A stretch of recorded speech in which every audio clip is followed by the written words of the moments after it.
Hi అండి, అందరికి నమస్తే. నేను మీ లక్కీ మిరియాల. ఎంతో టేస్టీగా ఉండే స్పానిష్ ఆమ్లెట్ రెడీ చేసుకుందాం. చెక్కు తీసిన బంగాళదుంప తీసుకొని ఇలా తురుముకుందాం. ఇలా తురుముకున్నాం కదా, ఇలా వేరే గిన్నెలో వేసుకుందాం. కరివేపాకు కూడా వేసుకుందాం.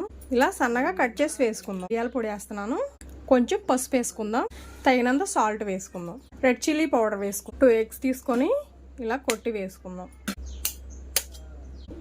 బాగా బీట్ చేసుకుందాం. స్టవ్ ఆన్ చేసి ప్యాన్ పెట్టుకొని ఆయిల్ వేసుకొని ఆయిల్ స్ప్రెడ్ అయ్యే విధంగా ఇలా అనుకుందాం. ఇలా బాగా నొరగొచ్చే విధంగా బీట్ చేసుకోవాలి. ఇలా బీట్ చేసుకున్నాం కదా, ప్యాన్లో వేసుకుందాం. ప్యాన్ అంతా ఈవెన్గా ఉండేటట్టుగా ఇలా చేసుకుందాం. ఇలా టమాటా తీసుకొని ఇలా స్లైస్ ఇలా కట్ చేసుకొని ఇవి కూడా ఇలా వేసుకుందాం. ఇలా సైడ్స్ని ఇలా అనుకుందాం. ఇలా మరోవైపు కూడా తిప్పుకుందాం. ఆమ్లెట్ని ఇలా తిప్పుకుందాం. ఎంతో టేస్టీగా ఉండే స్పానిష్ ఆమ్లెట్ రెడీ అయిందండి. కొంచెం మిరియాల పొడి చల్లుకుందాం. చాలా అంటే చాలా టేస్టీగా ఉండిద్ది. వీడియో నచ్చిందా? లైక్ చేయండి, షేర్ చేయండి, సబ్స్క్రైబ్ చేయండి.